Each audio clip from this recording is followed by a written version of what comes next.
All right. So, is there another video coming out soon with Big?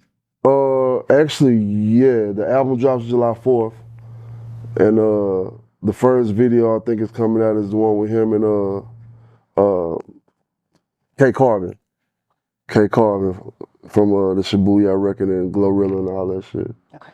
Yeah, So, do you have an eye on any of the upcoming artists that are out here in the DFW? absolutely. LaQ 900, Yeah. G Baby Chef, Mooney 900, Yeah. uh, King Juvie. It's a couple of them, but yeah, man, I'm liking the direction the music is going in the city, man. Because I feel like for a couple years, man, it was a little stagnant. Mm. Yeah, but I feel like we getting motion again, man. It sound real good too. So, do you just play their music while you're in the club Yeah, all absolutely. the time? Just keep it going. You gotta keep it going. Yeah. Right. So, Erica Banks, she was dope. She was a dope artist, and you believed in her early on. Yeah, we brought Erica to top off. Yeah. Yeah. It's I ran across a video, a freestyle video, and I was just like, Jesus Christ. Yeah. And then I did my homework and I found out it wasn't nobody, because the industry, when you see females, it's usually a nigga behind that pen. Not in this case. She wrote all that shit, everything. She no help. You know what I'm saying? And I was just like, me and Pint was like, nigga, you know what I'm saying? So we locked that in. We took, sat down with her and her Mama Banks, and man, we locked it in. And we also, in the process here, we like if something bigger, better come, we ain't gonna hold you back. It's dope. You know what I'm saying? Like if you feel like this better, like go, like take that. And a bigger, better situation came for her, man. And man, I can't be more proud. Facts. You know what I'm saying? Dope. Yeah, she dope as shit.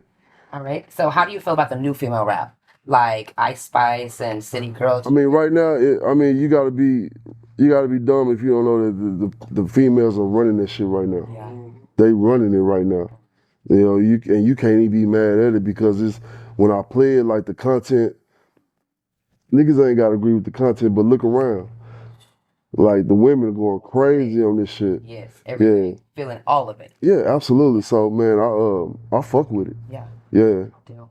Okay, so tell us about your new talk show, Toxic Boys with Hollywood Legend. Me and Zay was talking one day, and we were trying to remember how we even came up with that shit. Like it was just like one day we was just doing Toxic Boy shit, and we don't even remember how that shit came up or nothing. We was at the station just doing that shit, and so what ended up happening was, the general manager and the higher ups, they was like, man, we want y'all to keep that shit going. So they gave us our own show, Saturdays 5 to 7. So is it about like y'all trying to change from being toxic, or you don't? Oh no. We definitely polluting the airways with toxicity. Yeah. Really? Yeah, absolutely. I don't know. Big toxic vibes. We got the toxic tip of the day, the creep of the week, toxic news. Like we have 2 hours of polluting your mind. Yeah. Yeah. Okay, so how did you get your name, Big FOOLIE? From the hood. Young. Back in the day, during the boogie era. So you was there. Everybody had I can dance too. And Glad you did. what ended up happening was my barber Bobby D at the time, he cut me a mohawk. And then with the mohawk in the back, that's basically on my logo, Okay. the original logo of the mohawk. Uh-huh. At the mohawk, and I had the Dougie on the back, and so it called it the FOOLIE fade. Yeah. Yeah, and it transpired from there. My partner Slick Nick, shout out Slick Nick, he was like, man, he used to say FOOLIE, all the Did time, people man. copy you with the hairstyle? Yeah, and that's what made me cut it off. Yeah. Feels like cut it out. Yeah. Like Oh yeah, after a while, you start seeing everybody with mohawks with the Dougie in the back. I was like, man. At first, I was the only nigga with it. Then you're like, shit, it's time to go. So how do you feel like in public, you're going out to eat, you're on a date, and people come up to you and they're like, DJ Paparon, and they start just getting in your ear trying to tell you about their whole life, their chance, they feel it. I was talking on my live about that the other day actually, and basically what it comes down to is just read the room.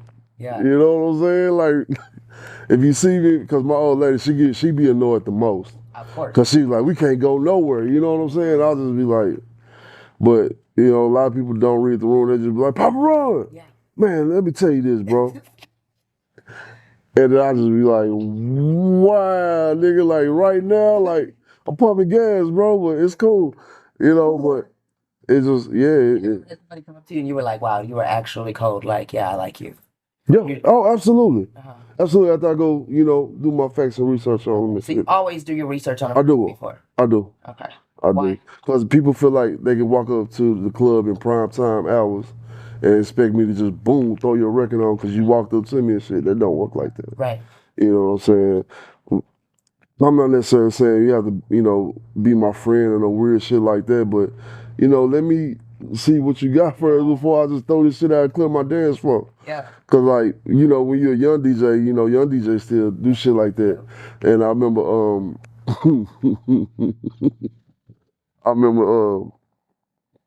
it's a big record now. But when I first got it, I kind of just like, fuck it, I'm finna just play this shit.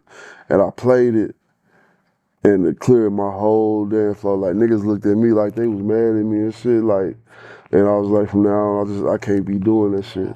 You know what I'm saying? I have to, you know, do my facts and research on the record, and then boom, I'm gonna fuck with that. So if you don't like it, do you tell them like, I can't? You're supposed to tell them because the niggas they hang around not gonna tell them. Your partner not gonna be like, man, your shit trash, bro. For some reason they won't do that. So how do they deal with it? They cuss you out ever and be like, you don't know? I'd had situations like that. Then I had, okay, let me give you a better situation. Me and Ronnie. Uh-huh. I met Ronnie was 17. The first song we met on Tiny Chat. Because we was snowed in and shit, so everybody used to jump on Tiny Chat through Twitter. And, you know, we got, like, all these videos up, and me and Deuce was like, well, we listen to records tonight. Bring us your records. And he played some shit, and I was just like, oh, my God. And so he's with me ever since, but everything he dropped after that, he kept sending to me. I was like, nah, bro, that's not it. Like, that's not it, that's not it, that's not it, bro. And it went like that for, like, a couple records. And he never got mad. You know what I'm saying? He was like, okay, cool, I'm finna go turn my shit up.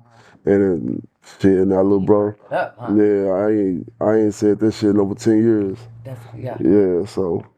Okay, yeah. so what do you charge to promote people's music? Just hit me. Just hit you. Just hit me. Depends on who you are, what the price is. Yeah, man, I try to work with our budgets. That's trying to work with our budgets. So if you come with $10, he got you. I need it. I guess not. Okay, so do you have a nickname? So do you have a nickname in your childhood besides like FOOLIE? Like I got a couple of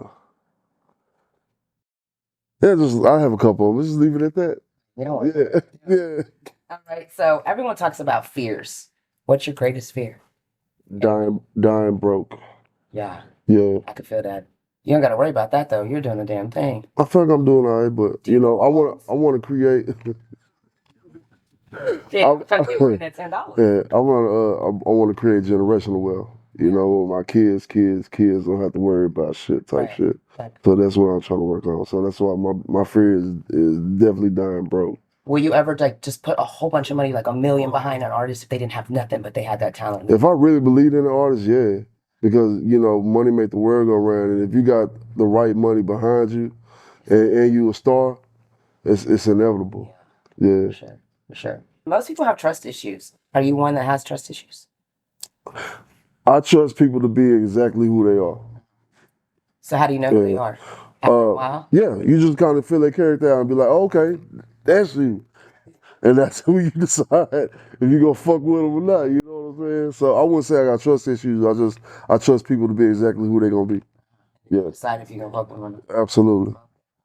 Yeah. Okay. When you look at your past, what decisions did you make that you feel most guilty about? Nothing. I don't get nothing. Yeah. It makes you who you are today. Yeah, I feel like it made me who I am today, yeah. Okay. What is a talent that you have that nobody knows about? I can draw. For real? Yeah. Did you learn that in jail? Nah, I was drawing since I was a kid, man. What the fuck? What the fuck? What the fuck, bro? I was a child. I was drawing and shit. Drawing? That's funny that you said that. I drew nothing in prison. For real? Absolutely no. Because all the mother niggas was doing that shit. I was like, I'm not doing that shit. Yeah, I'm sitting like all my cousin was drawing family portraits, sending them back to the crib. I was like, I ain't gonna never be that shit. Yeah, I ain't gonna never be that nigga, you know what I'm saying? But For sure. yeah, cause all my cousins was doing that shit, and I was like, yeah. I was like, nah, bro, niggas go to jail and, you know, turn the fucking Van Gogh and shit. I was like, nah, not me. You're gonna get out like Facts. yeah. Yeah, cause I mean, when you doing time like that, man, it's just so much shit going through your mind, bro.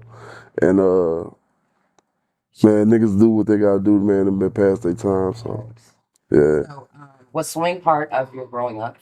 You know, they say, you know, like people don't swim. Did you learn how to swim? No, I do not swim. Me neither. I do not swim. I'm gonna tell you why I don't swim. I'm gonna tell you this. I don't really tell people that shit, but we used to go to the boys' club every summer.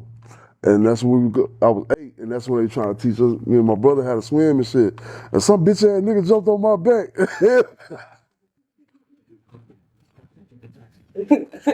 Same right nigga had me on the water, man. So I was like, you know what?